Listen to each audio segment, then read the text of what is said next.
예, 시작하겠습니다. 오늘은 간단하게 기도드리겠습니다. 아버지 감사드립니다. 아버지 감사드립니다. 주님 임하여 주시옵소서.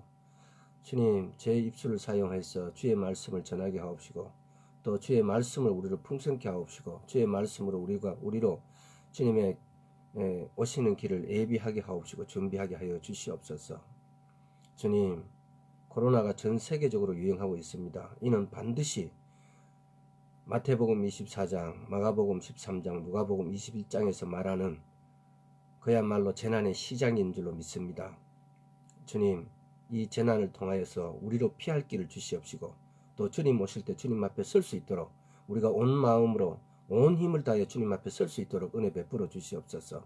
또 이 시간 참여하지 못한 성은이 또 기타 여러 사람들, 저의 자녀들도 아직 참여하지 안하고 있습니다. 앞으로는 다 참여하여서 주의 오시는 길을 예비할 수 있도록 주의 은혜 베풀어 주옵소서. 감사드렸고 예수 그리스도 이름으로 기도드리옵나이다. 아멘. 오늘은 지난 시간에 보면은 말씀을 아마 이 페이스북으로 전하지 않는 것들이 있었는데 그게 뭐였냐 이러면요, 회개, 그리고 간절한 갈망, 그리고 이제 뭐 사랑 이렇게 전했던 것 같은데, 사랑을 우리가 어떻게 하는 것이 하나님을 사랑하는가? 하나님을 사랑한다는 것은 이제 우리는 확실히 그 어떤 이게 뭐냐면은 경우의 수가 많을수록 아주 정확한 컨셉부터 하나씩 잡아가는 게 굉장히 중요해요. 우리가 하나님을 사랑하는 것은 하나님의 계명을 지키는 것, 하나님의 말씀에 순종하는 것. 그럼 오늘은 우리가 그러면 어떻게 이스라엘을 사랑할 것인가? 예루살렘을 사랑할 것인가? 예루살렘을 사랑한다, 이스라엘을 사랑한다. 글자대로는 낱말은 틀리지만은 거기에 사랑한다라는 의미에서는 거의 동요를 쓰일 수가 있습니다. 그래서 우리가 어떻게 하는 것이 이스라엘을 사랑하는가? 하나님을 사랑하는 것은 반드시 이스라엘을 사랑하는 것도 따라가야 됩니다. 근데 또 이스라엘을 사랑하게 되면은 내가 하나님을 사랑합니다 라고 말할 수도 있는 겁니다. 그러니까 이렇게 히브리적 그 관점은 의미적이라서 이렇게 연결되어집니다. 그래서 그 정도의 개념을 가지고 보면 성경에 보면 이스라엘과 예루살렘이 구약에는 약 2325개, 신약에는 약 767개 이렇게 해서 3000개가 넘습니다. 이스라엘과 뭐 이렇게 예루살렘이 이렇게 쓰여져 있는 게. 또 우리가 이렇게 많이 있어도 이것이 어떻게 되어 있냐면은 대체신학이라든가 또 애정론 들어봤을 겁니다만 이런 것 때문에 이것이 전혀 우리인데 다른 각도로 와서 이야기 되어진다는 거죠. 그래서 오늘은 우리가 앞으로는 성경을 읽을 때도 우리가 보면 소설을 이렇게 읽을 때 뭐 1인칭 주관적인 시점이니 또 뭐 3인칭 주관적인 시점이니 아니면은 또 요즘 보면은 전지적 작가 시점이란 게 이렇게 말하는 들었을 겁니다 아마. 그래서 우리가 성경을 읽을 때 너무 내가 이스라엘이라고 이렇게 대체해도 안 되지만은, 그러나 때로는 말씀을 읽을 때에 하나님이 말씀을 썼을 때의 하나님의 관점, 또 쉽게 말하면 그 기록한 사람들, 바울이 쓴 서신서의 바울의 입장에서 바울이 로마서를 쓸 때 로마서의 심정이 어떻게 했는가, 이 관점에서 한번 읽어보고 또 내 개인 1인칭 주관적인 관점에서 또 한번 이렇게 생각을 해봐야 됩니다. 그래서 말씀을 읽을 때에 이 세 가지 관점을 한번 생각하면서 말씀을 읽으면은 말씀이 우리에게 더 리얼하게 들어올 수 있습니다. 그래서 앞으로는 말씀을 읽을 때 하나님의 관점, 또 이 말씀을 기록한 바울 뭐 기타 여러 선지서들의 선지서 기록한 분들, 이런 관점에서 한번 말씀 읽어보시고, 또 거기에서 이스라엘 나로 이렇게 대체를 해버리는 그런 각도에서 읽지 말고, 내가 그 자리에 들어가서 내가 그 어떤 주인공이 돼서 이런 관점에서 한번 읽어보시면은 성경이 우리한테 리얼하게 올 것입니다. 그래서 앞으로는 왜 이게 중요하냐면은 성경을 읽는데 뒤돌아서면 아무 기억이 없어요. 그래도 하나 정도는 이렇게 뭐 한두 개 정도는 이렇게 기억이 있어야 되는데 이런 기억이 없으니까 또 이 말씀이 살아있다는 걸 그렇게 읽으면 확인이 되죠. 그래서 성경을 읽는데 그런 관점을 한번 가지고 읽어보자 라는 걸 말씀드립니다. 그래서 오늘은 우리가 어떻게 과연 이스라엘은 나에게 있어 갖고 무엇인가, 하나님에 있어 갖고 이스라엘은 과연 무엇인가, 이런 그 관점을 한번 생각하면서 이렇게 말씀을 한번 이렇게 들어보죠. 그죠? 또 이스라엘을 어떻게 하는 것이 내가 이스라엘을 사랑하는 것이 되는가. 하나님을 사랑한다라고 많은 분들이 나도 이야기를 하는데 진짜 뭘 어떻게 하는 것이 하나님이 사랑하는가를 잘 몰라요. 우리가 그러면 이스라엘을 사랑한다, 어떻게 하는 것이 이스라엘을 사랑하는 것인가.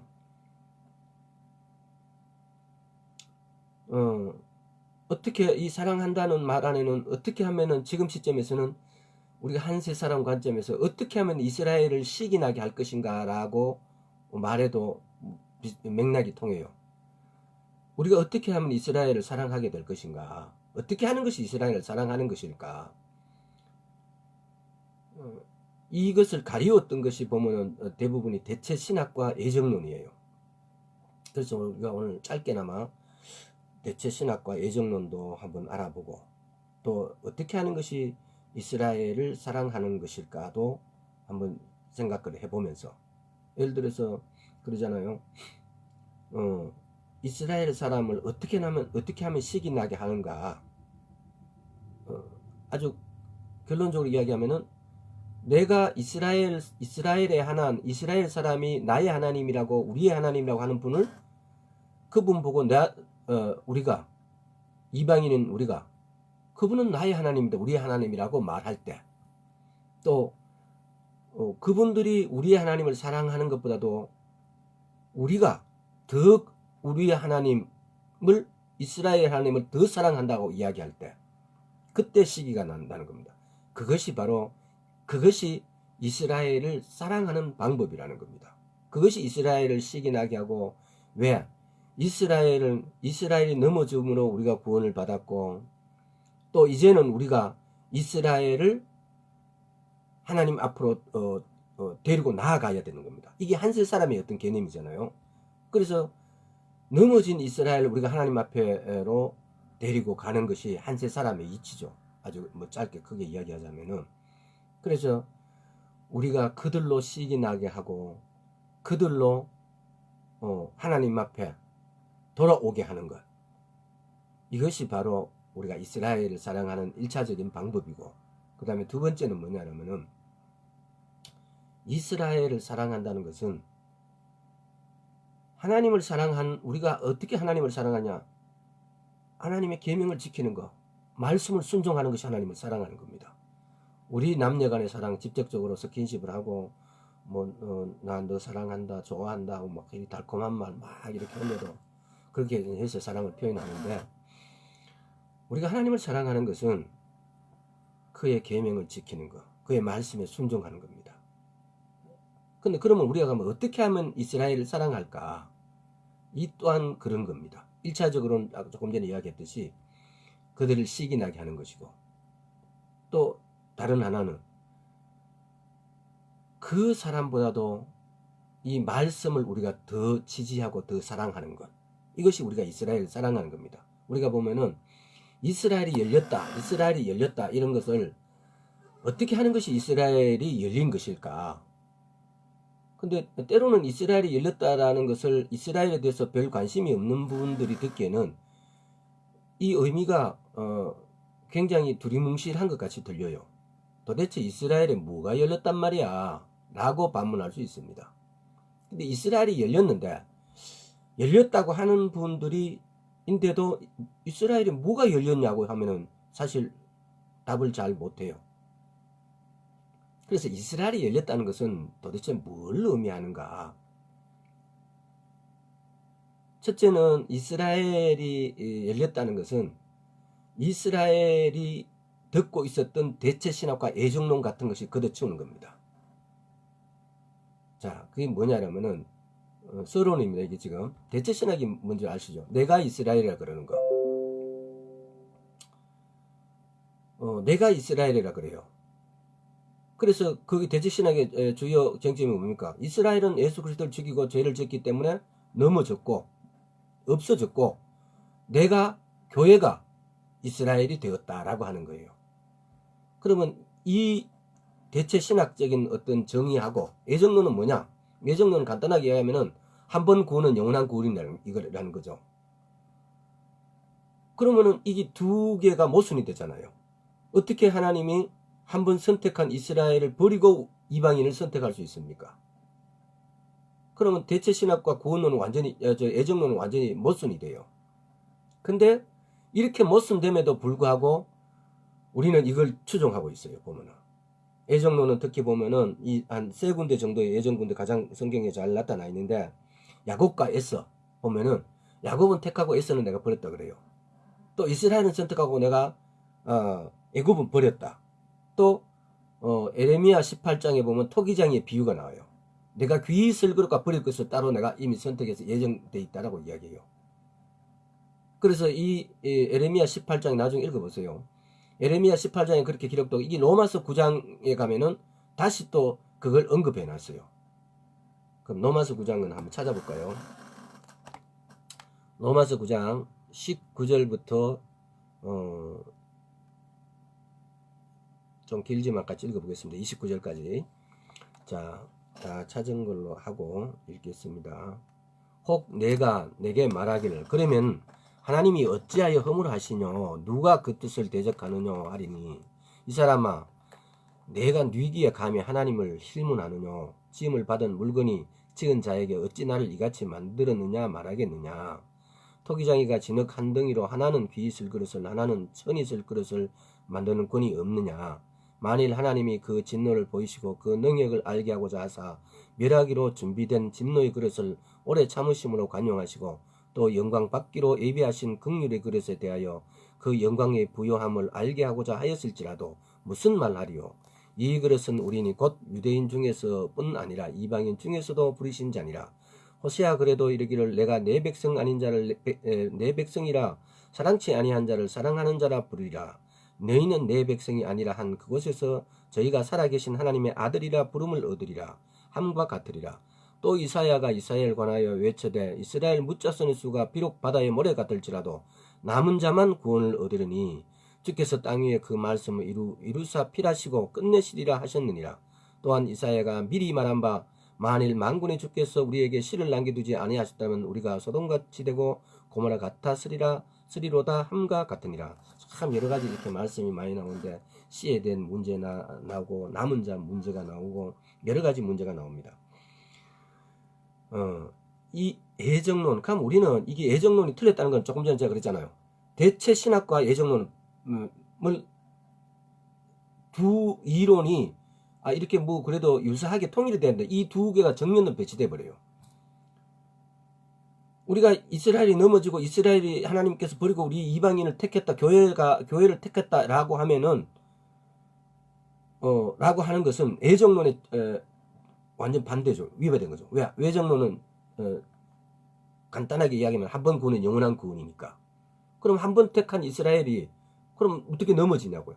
그럼 이거는 서로를 이렇게 부딪히게 되니까 그러면 어떻게 된 겁니까? 이 두 가지 이론이 다 맞지 않다는 걸 스스로가 증명합니다. 그러면 우리는 그럼 앞으로 우리가 성경을 읽을 때 어떤 관점에서 바라봐야 될 것인가?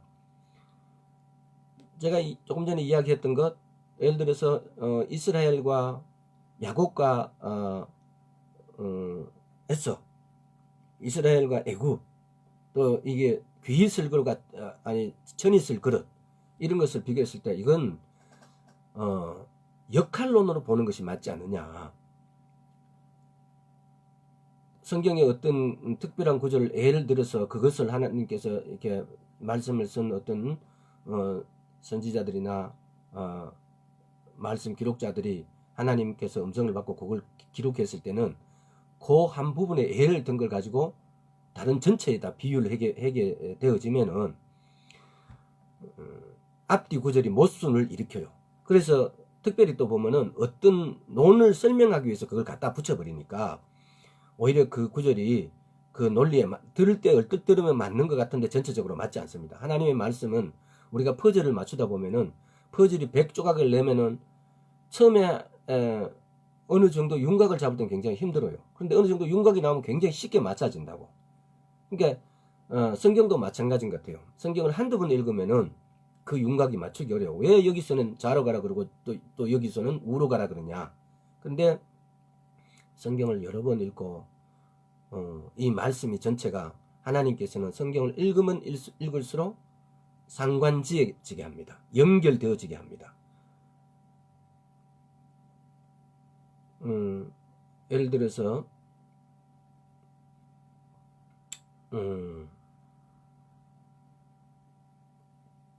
민수기에서 했던 말이 나중에 보면은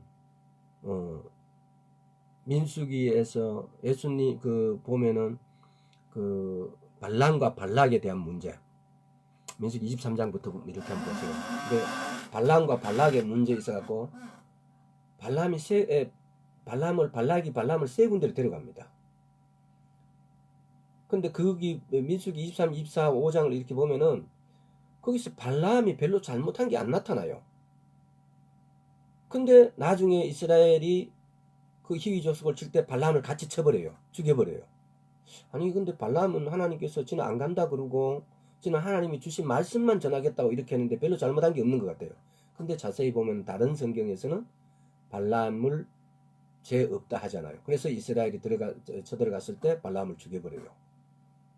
또 이제 오늘 그걸 이야기하자는 게 아니고 3번을 예를 들어서 다른 곳을 다니면서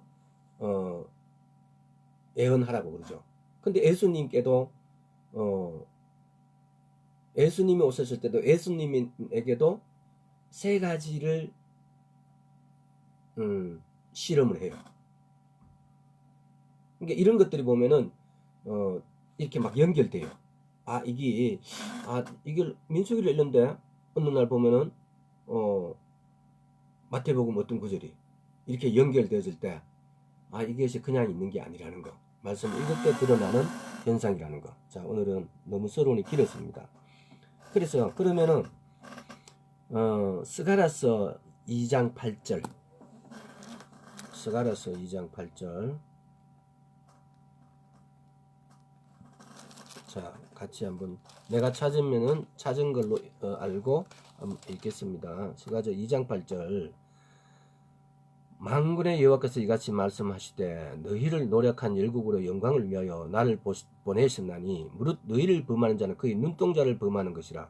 이게 지금 뭔 말씀하십니까? 너희는 여기서 누굽니까? 이스라엘, 유다 족속. 이스라엘을 치는 자는 하나님의 눈동자를 건드리는 거나 똑같다라고.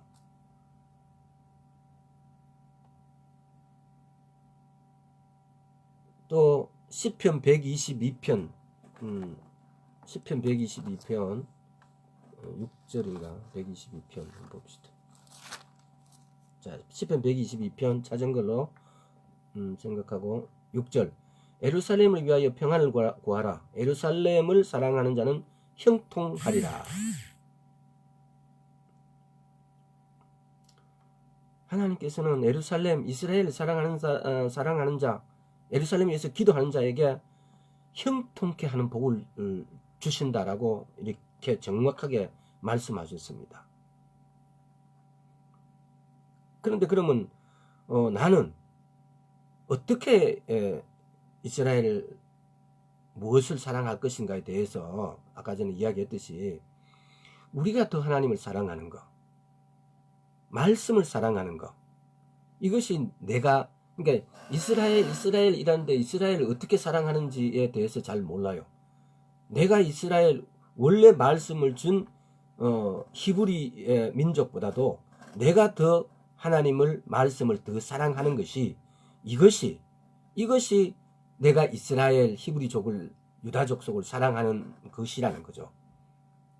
이게 그냥 이제 앞으로는 이게 그래 다이렉트로 내는데 바로 와야 돼요. 아, 이스라엘이 열렸다. 도대체 이스라엘이 열린 게 뭐가 이스라엘이 열렸는지, 응? 이스라엘이 열렸다 하는데 말씀이 캄캄이다. 이스라엘이 열렸다 볼 수가 없어요. 이스라엘이 열렸는데 여호와의 절기가 안 열렸다. 그거는 상상할 수가 없어요. 이스라엘이 열렸는데 6월절이 뭔지 무교절이 뭔지 그게 왜 우리가 해야 되는지 크리스마스만 지킨다면은 이건 이스라엘이 열린 게 아니고 완전히 꽉꽉 닫힌 거죠. 이스라엘이 열린 사람이 오늘날 이스라엘이 주님 오심을 모른다. 주님이 이렇게 예를 들어서 코로나로 메르스로 사스로 또 각 나라마다 민족 간의 전쟁, 민족과 민족 간의 어떤 전쟁들, 예를 들면 1900 예를 들어서 98년도인가 7년도인가 그 한 해를 통계를 잡아놨는데 이 민족 간의 전쟁이 34번인가 났대요. 지금도 세계 곳곳에서 부족 간에 지금 중동 지역에는 그렇잖아요. 시리아, 이란, 이라크, 터키 이쪽에 보면은 꾸준하게 전쟁이 일어나요. 아프리카는 물론이고. 그래서 이런 민족 간의 전쟁이 이제 더해질 거라고. 지진 같은 경우도 2009년을 통해 가지고 그전보다도 훨씬 더 과거에보다도 예를 들어 1900년대보다 지진이 더 많아졌는데 2009년부터는 지진이 그때보다도 또 더 많아졌어요. 그리고 기근, 지금 우리는 코로나 때문에 막 이렇게 신경 쓰는데 중국은 아직 이 코로나 끝나지 않았는데 메뚜기 떼가 지금 아프리카 쪽에서 중국으로 건너가고 있다고. 그래서 중국은 작전이 오리 10만 마리 키우는 겁니다. 과연 오리 10만 마리가 될지 우리 지켜봅시다. 그리고 또 그 메뚜기 떼가 우리나라에 오지 말라는 법도 없습니다. 만약에 저 상태로 계속 진행되어진다면은 올 6월달이나 7월달이면 우리나라에 상경할 수 있답니다. 뭐 이거는 그럴 수도 있다라는 관점에서 이렇게 두고 지켜봅시다. 근데 그러면은 또 우리는 왜 우리가 이렇게 우리나라의 우리 입장에서 왜 우리가 이스라엘을 이렇게 사랑하지 못할까? 우리는 보면 우리 신학이 들어올 때 마틴 루터나 칼빈이나 이런 신학들이 들어와서 우리 교계에 교단이 형성되는 그 배경인데, 근데 그 사람들이 한 말씀도 시간이 지나면 지날수록 교단이 400개, 500개 자꾸 늘어납니다. 근데 그랬던 어떤 배경 중에 루터가 보면은 유대인과 그들의 거짓말 이런 그러니까 루터가 뭐 한 100여 권 이상의 책을 썼는데 그 중에서 한 3권 정도가 반 이스라엘 책이 있답니다. 근데 그 중에서 보면은 유대인과 그들의 거짓말이라는 이런 책에서 보면은 이 세상 유대인은 다 죽여야 된다. 죽여 없애자 우리가. 이런 내용이 막 들어가 있어요. 아주 반유대적이에요. 근데 우리나라 같은 경우는 보면은 그러고 난 다음에 들어오면은 유대인들 역할이 우리나라 새마을운동은 어떻게 생각해요? 새마을운동 이게 기프치에서 모방한 거예요. 쉽게 말해서 유대인들이 갖고 있는 문화나 문명이 우리인데 그대로 들어왔어요. 또 이승만 대통령의 부인 프란체스카 여사가 메가드 장군하고 통화해서 그래서 우리나라를 그때에 전쟁에 그렇게 메가드 장군이 그렇게 북을 점령하는데 역할을 하셨다는 거. 또 그 메가드 장군도 유대인입니다. 또 키칠레프라고 우리나라 주기도문을 갖다가 과거에 지금은 주기도문 약간 바뀌었다 그러는데 나는 아직도 그 옛날 주기도문 그냥 그대로 이렇게 기도하는데, 키칠레프라는 사람이 우리나라 주기도문을 번역했는데 이 사람도 역시 유대인이에요. 이 사람이 오히려 가장 먼저 우리나라 선교사로 들어왔던 거예요. 그러니까 우리인대의 새마을운동은 굉장히 중요하고 우리나라가 근대화되고 산업화되어지고 현대화되어지는데 새마을 운동 자체가 그 시초예요. 오늘날 우리 보면 아프리카나 이런 데 보면 코이카가 우리나라 코이카들이 그 새마을 운동을 전파하고 있잖아요. 그런데 우리는 그렇게 히브리적인 어떤 유대적인 어떤 이런 것들이 우리한테는 문물을 전해줬는데 우리는 거기에 대해서 어떻게 했느냐. 1962년대 우리하고 이스라엘에게 하고 처음 문호가 개방된 거죠. 처음 외교 관계가 수립돼요. 그런데 이스라엘은 우리나라의 대사관을 대사관을 만들어 갖고 입주하는데 우리는 대사관이 없어요. 그러다가 이때가 누굽니까? 박정희 대통령 시대 때죠. 그리고 1974년에 박정희 대통령이 이란을 선택해버려요. 왜 이란하고 이스라엘하고 이슬람 쪽에는 예를 들어서 네가 이스라엘하고 유대 관계를 이렇게 외교 관계 선언했는데 너하고는 안 한다. 막 이런 정도로 뺏어가는 거니까. 그러고 난 다음에 1976년에 하는 게 있어요. 뭐 한남동에다가 그 한남동 이거는 지방이라서 잘 몰라요. 나는 한 번도 안 가봤지만은 한남동에다 1,500평을 부지를 줘요. 그럼 그 사우디에서 거기다가 이슬람 사원을 지어요. 그 딸인 박근혜 대통령은 2015년에 중동을 순방하고 2016년에 이란의 하메네이 종교 지도자를 만나가지고 이 남한에다가 60개 사원을 짓는데 도움을 주겠다 라고 말해요. 히잡을 덮어쓰고. 이게 뭐냐. 우리는 이스라엘이 우리인데 새마을운동 이런 것을 본인이 보여줬고 우리 독립 초기에 또 6.25 전쟁 때에 우리는 그런 사실 하나도 공개를 잘 안 해요. 잘 몰라요. 이렇게 이스라엘이 우리한테 도움이 줬음에도 불구하고 그래서 우리는 엄청난 도움을 받았고 나라의 기조를 근간을 잃을 수 있는 어떤 이런 영향을 줬음에도 우리는 이스라엘 배반했다고. 작년인가 언젠가 이스라엘 대통령 우리나라 그 전에 들어오겠다 했는데 막았어요. 문 정권도. 그리고 작년인가 한번 들어왔어요. 근데 요즘은 우리가 사실은 우리 기독교인이 해야 될 것이 지금 코로나가 이렇게 발생하고 이렇게 하니까 뭐 예배를 드린다. 요즘 또 그 보니까 묘한 게 하나 돌아다니던데 어떤 제주도 여자가 막 방송하면서 왜 종교 탄압을 하느냐는 식으로 이걸 그렇게 본다는 건 상당히 문제가 있어요. 우리는 먼저 하나님의 말씀을 압축하면 사랑이라고. 먼저 사랑을 베푸는 데에 우리가 동의를 해야 되지. 사랑을 베푸는다는 것은 그러면 이걸 짧게 표현하면은 우리가 먼저 정부 하는 일에 도움을 줘야 된다고. 오히려. 왜? 목적이 이것을 종교 탄압하는 데 목적이 있는 게 아니고 이 전염병이 없어지는 데 목적이 되니까. 이게 한번 깊이 생각해 봐야 된다. 그런데 오히려 왜 교회를 이렇게 탄압하느냐. 그러면서 사랑제일교회입니까? 전광훈 목사 교회. 그분은 또 그 전광훈 목사는 사랑제일교회인가 이런데 사랑의 교회라고 이렇게 표현하더라고. 거기 왜 그 나날의 예배를 드린다 그래요. 뭐 그 말이 사실인지 모르겠는데 유튜브에는 그렇게 나와요. 비정상적이에요. 진짜 하나님을 사랑하는 게 우리가 예배 드리는 방법이 이스라엘 히브리적 관점에서 예배 드리는 것이 교회에 다 이렇게 모여갖고 예배 드리는 걸까요? 아니에요. 이게 교회에서 예배 드리는 것은 동방 태양신인데 예배 드리는 방법하고 똑같아요. 그 사람들은 문이 동쪽에서 창문을 통해서 이렇게 비치게 하고 강단에 선 사람이 그 태양을 비추고 나머지 사람 관중들은 전부 다 그 강사를 바라보고 하는 양식. 우리 오늘날 예배는 이런 거예요. 히브리 관점에서 예배 이렇게 드리는 거 아니에요. 춤을 추면서 손을 잡고 빙빙 춤을 추면서 예배를 드려요. 그러니까 우리 교회라는 것이 방법을 히브리적 관점이 아니고 헬레니즘 관점에서 사실은 예배를 드리고 있다고. 이것도. 그래서 우리가 다시 예배를 어떻게 드리는가도 한번 생각해 봐야 되고, 이스라엘은 우리인데 이렇게 여러 가지 소스를 제공하고 할 건 했는데 오늘날 우리는 왜 이렇게 이스라엘에 대해서 배척하고 있는가?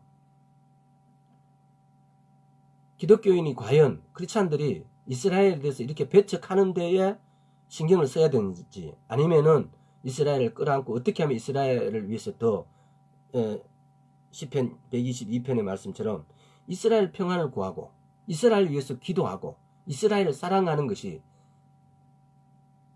그들을 오히려 전도하는 시기 나게 해서 전도하게 하고 주님 앞으로 오게 하고 진짜 이스라엘을 사랑하는 것을 해야 됨에도 불구하고 이스라엘 사랑하는 것은 하지 않아요. 이스라엘 사랑하지 않으면은 우리의 구원이 장담 못해요.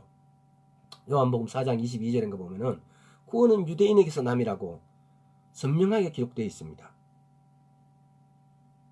그리고 오늘날 보면은 로마서를 보면은 로마서 1장부터 8장까지가 있고 9장, 10장, 11장이 있고 12장부터 16장까지가 있습니다. 근데 그동안 많은 우리나라 교단에서는 로마서 9장, 10장, 11장을 안 가르쳤어요.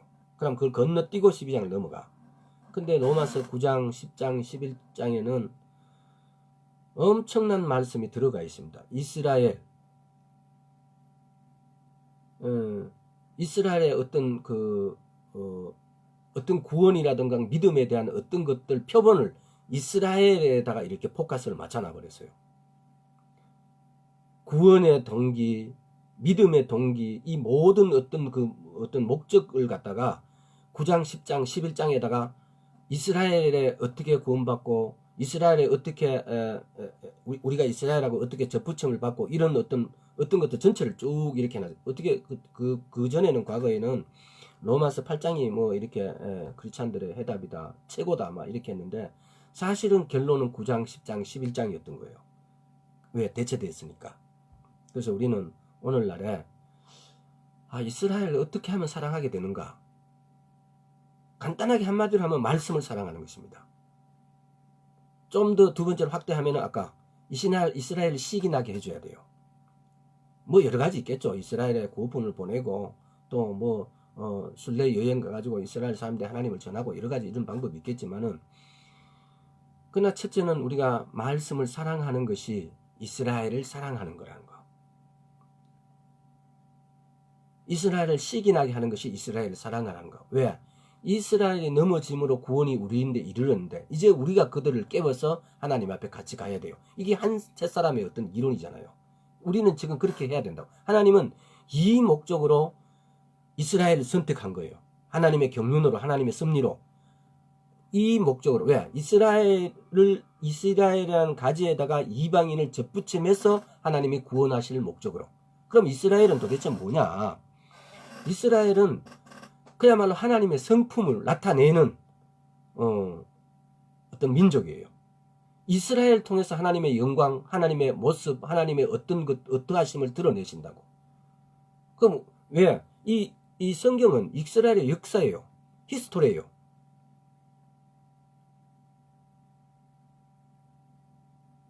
뭐 구약과 신약을 나눠난 것은 우리는 이제 이미 나눠놔서 다른 어떤 용어가 없기 때문에 그것이 말시온이라는 사람이 그렇게 나눠서 그 사람이 잘못됐다는 거 알면서도 우리는 구약, 신약 이렇게 이야기를 해요.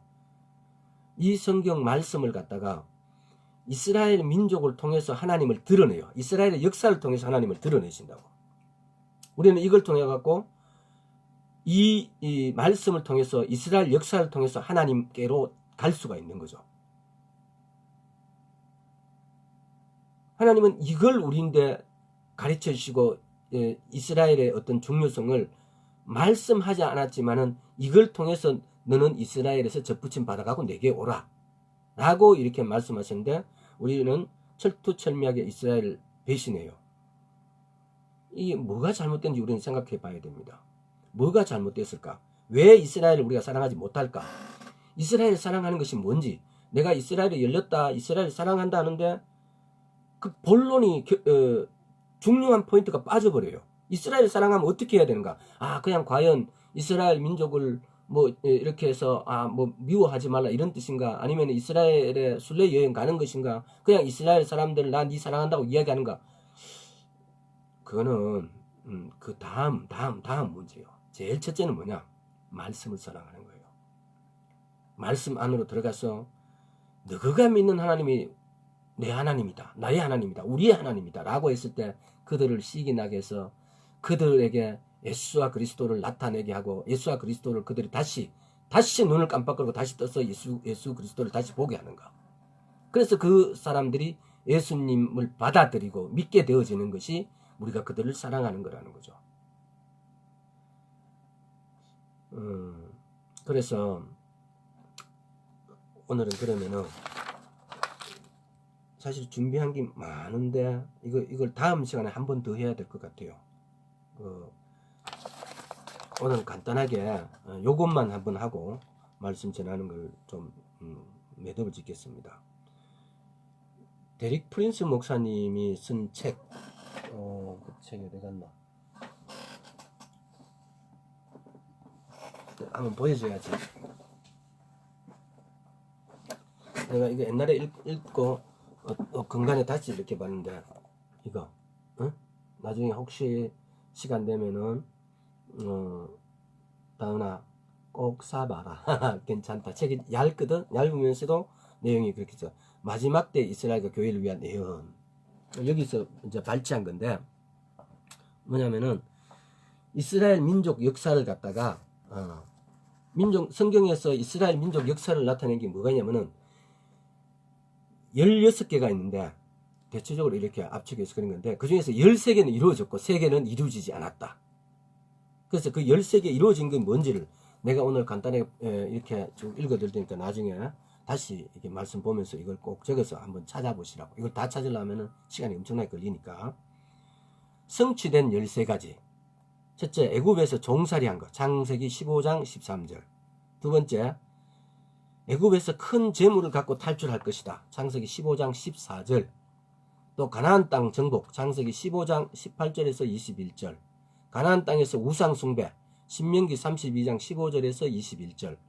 예루살렘이 예배의 중심지가 된다라는 걸 신명기 12장 5절에서 6절, 시편 132편 13절에서 14절.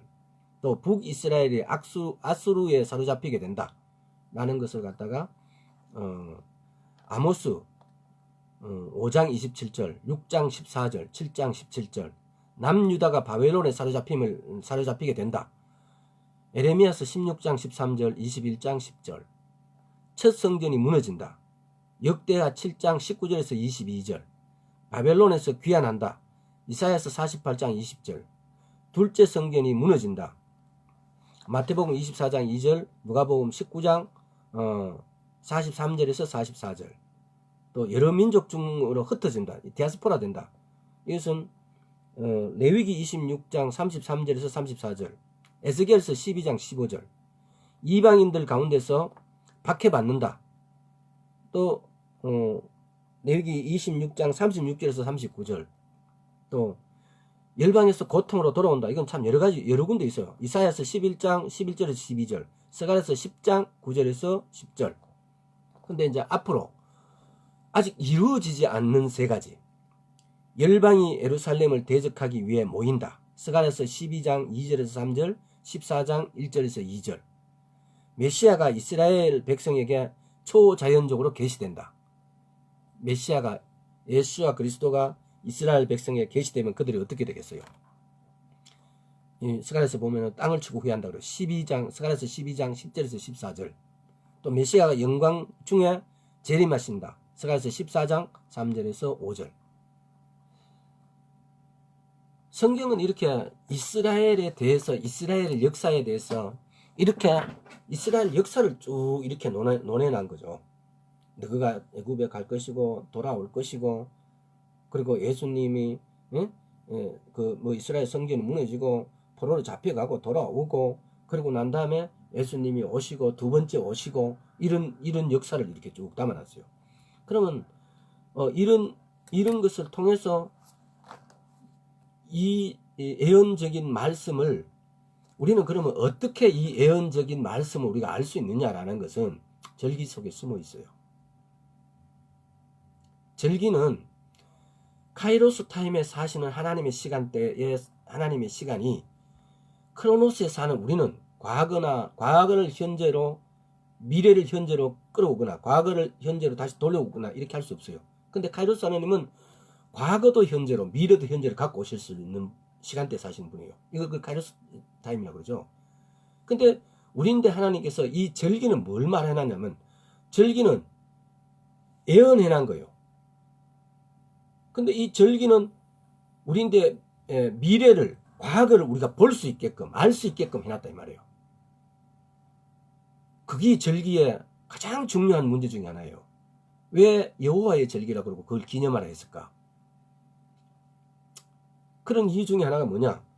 내가 처음 올 때, 그리고 재림할 때, 앞으로 이 땅에 새 땅이 온다, 이런 것들을 하나님의 역사를 절기 속에 숨겨서 우리의 명절로 삼아서 그걸 경축하고 기다리고 축제를 하라고.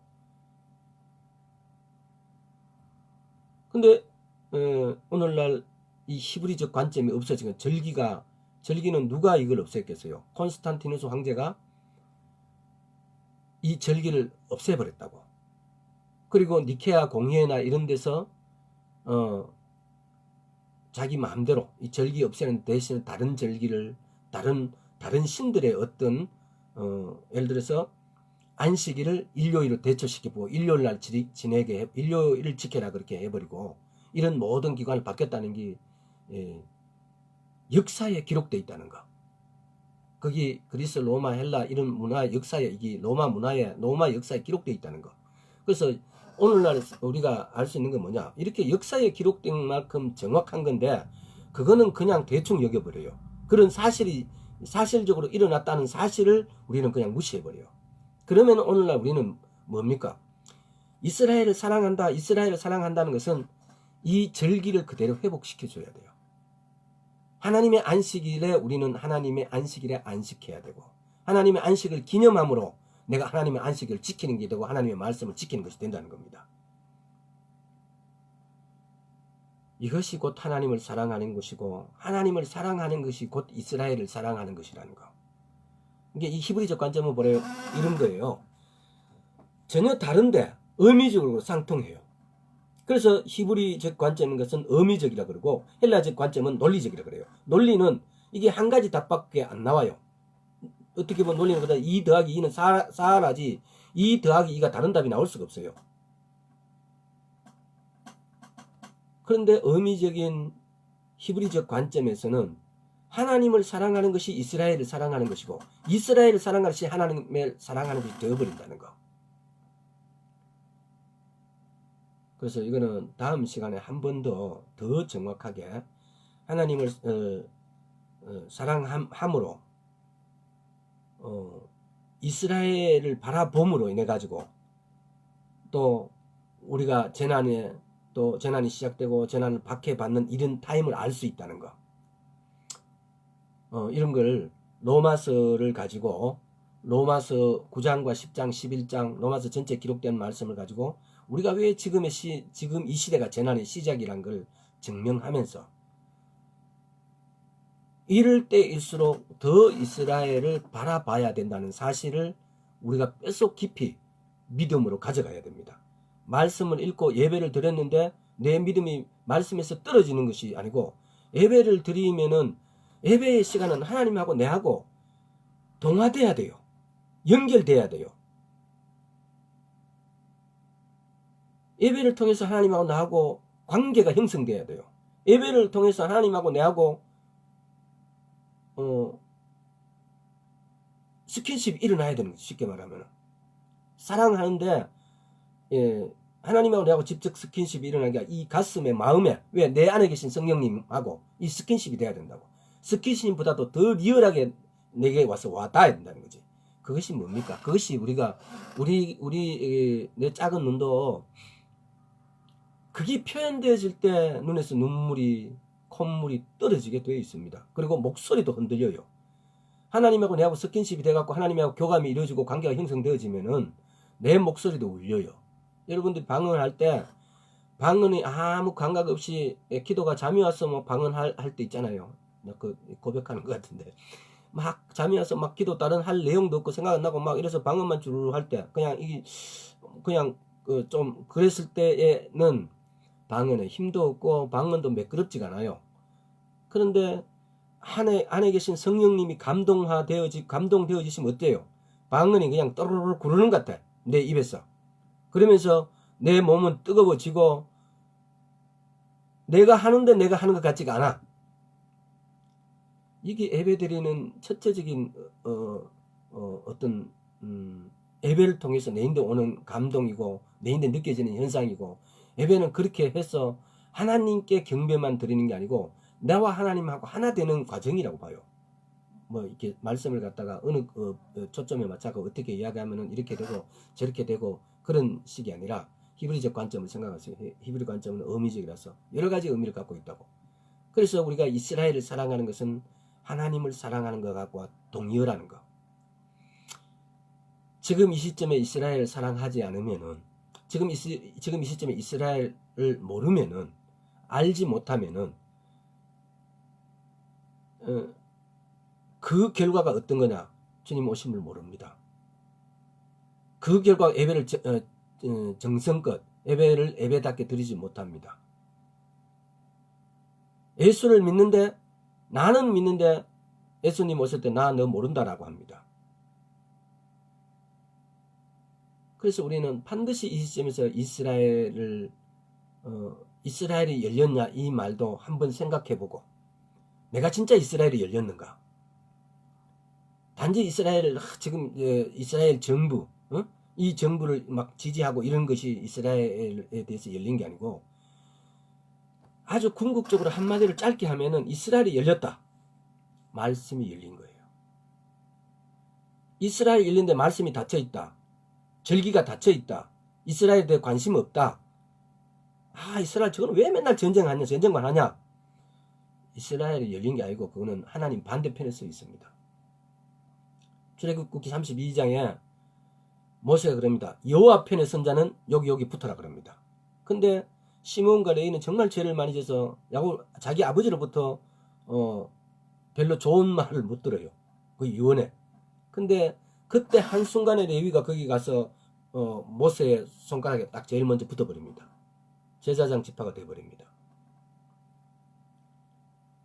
우리도 지금까지 혹시 하나님 앞에 기도, 하나님 앞에 우리가 또 이스라엘에 또는 이스라엘에 대한 어떤 갈망이나 이런 것들이 내가 알고는 지적으로는 알고 있는데 내가 마음으로 충분히 동의하지 못했다면은 지금 이 순간부터는 마음으로 온 몸으로 내가 이스라엘하고 나를 하나가 될 수 있도록 그런 게 없으면 뭘 어떻게 해야 됩니까? 근데 그것이 내가 그런 걸 창조할 수 있습니까? 그런 마음을 아닙니다. 내가 아무리 하려도 내가 창조할 수 없어요.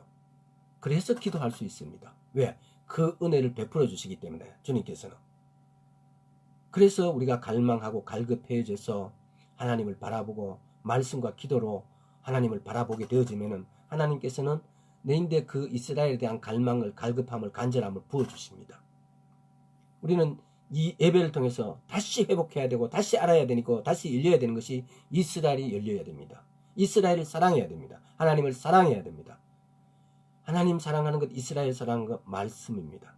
다시는 우리는 돌아가야 됩니다. 그래서 이 마지막 때에 주님께서 여기 붙으라고 했을 때 엉뚱한 손 잡지 않고 하나님께 붙을 수 있도록 우리 다 같이 간절하게 하나님께 기도하면서 오늘 순서를 여기서 예배를 여기까지 마치겠습니다. 기도하겠습니다. 아버지 하나님 감사드립니다. 주님 우리는 연약하고 지금 우리인데 필요한 것은 우리 마음의 갈급함과 갈망과 주님으로 인한 갈급함으로 아버지 하나님 채워주시옵소서. 우리가 말씀과 기도에 온전히 매달릴 수 있도록 우리 마음을 사로잡아 주시옵시고 우리 생각을 사로잡아 주시옵소서. 또한 아버지 하나님 우리가 이제 이것을 알았다면은 우리가 온 힘을 다해서 주님께 갈 수 있도록 홍해를 건널 때와 요단을 건널 때의 차이를 우리가 깨닫게 하여 주시옵소서. 홍해는 열어놓고 건너라고 하였지만 요단을 건널 때는 네 발을 먼저 담그라고 했습니다. 우리가 갈급함을 하나님의 이스라엘을 사랑하고 하나님을 사랑한 어떤 것들 그 사랑을 우리에게 없으니까 우리가 그걸 가져오기 위해서는 우리가 먼저 발을 담가야 됩니다. 우리가 먼저 기도와 말씀께 나아갔을 때 주님께서는 반드시 이사야서 30장에 보면은 주님께서는 말씀하셨습니다. 자기를 하나님을 기다리는 자를 주님은 기다리고 계신다고. 그 말로 달리 표현하면은 하나님께서는 하나님을 사랑하는 자를 사랑하시는 것입니다. 우리가 하나님을 사랑할 수 있도록 우리가 하나님을 기다릴 수 있도록 주여 은혜 베풀어 주시옵소서. 감사드렸고 예수 그리스도 이름으로 기도드리옵나이다. 아멘.